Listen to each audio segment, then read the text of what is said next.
Chain Reaction Urban Farm. We're starting our tour today in our high tunnel.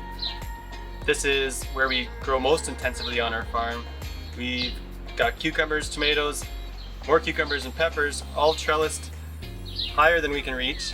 This will keep being productive throughout the whole summer. We'll get a ton of fruit coming out of this space. To make the best use of this space, we plant multiple crops here, like we do in the field as well, but this high tunnel space we can really maximize. So on the far bed, we've actually already taken out a crop of snap peas. They've been planted, harvested, taken out entirely, and now there's cucumbers growing. They're already a couple feet tall. We can do that because we are enhancing our climate here inside the greenhouse. We've got lettuce interplanted with that as well.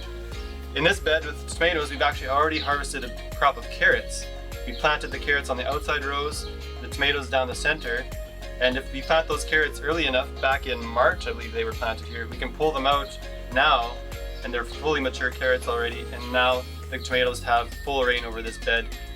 We couldn't plant carrots here now, but since we had that early start thanks to the high tunnel, we can accomplish interplantings like that.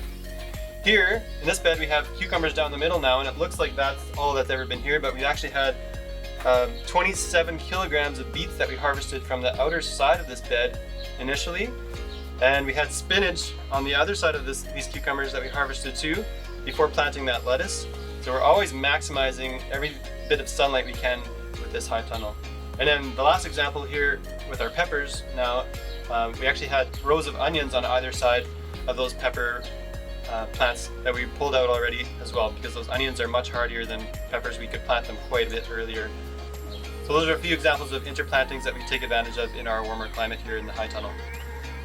So this is one of our field plots. It's actually just the same piece of property as our high tunnel right over there. But this is a better example for you about how we use typical backyard spaces for intensive vegetable production. We organize everything into standard sized beds. They're all 30 inches wide by 20 feet long. We pack that space with as many vegetables as we can for the whole summer. So if we pull a crop out, we put another crop in. If there's space on the side of a bed, we fill that with a crop.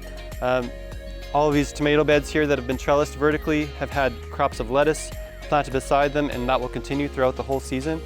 These beds of onions here will come out in a few weeks, and we'll plant more greens there to take their place until fall. And that's the kind of practice that we use on all of our properties to keep things productive throughout the whole season. Each of our beds has a separate drip line that we can turn off and on at the start of the bed there. So if we do take a crop out, we don't have to keep wasting water or water weeds while we're just waiting to grow another crop. We never like to waste water. That's one of the big costs of growing in the city, actually, with city water. So there's a quick introduction to our field production. So one of the first questions people ask me when I tell them that I farm in the city is, where's your land? And the answer to that is that it's everywhere. We use borrowed land. We actually own none of the land that we use for farming.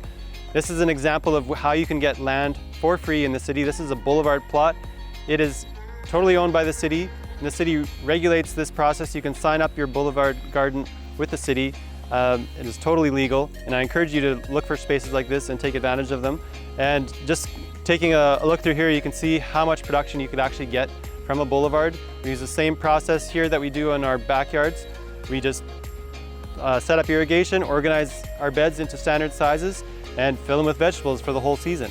So this is an example of free land that you can access as anyone in Saskatoon, but we also use borrowed land on private property, just in large backyards that people share with us. We'll either offer to pay for water in exchange for the space, or we'll pay the homeowner with food.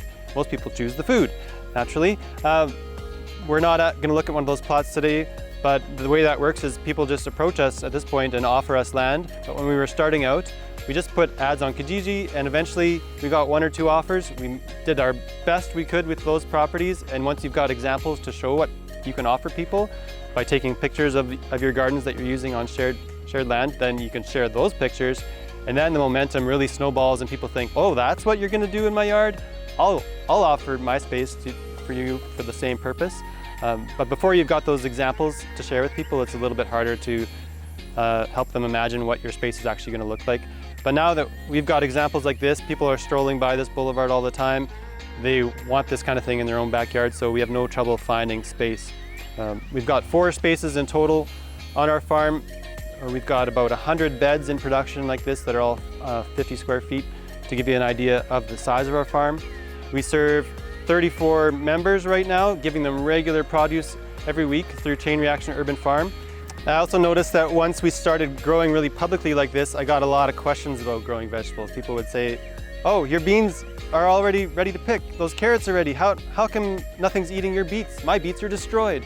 And I would be answering these questions, and because of that interest that I realized, I started another online community called Vegetable Academy, where I share this knowledge with backyard vegetable growers, just like you. So especially if you're in Saskatoon, this is going to be really relevant to you. Head to vegetableacademy.com. We've got an online classroom there where I share the techniques publicly that we use here, so you can use anything that we do here in your own backyard and get the same results.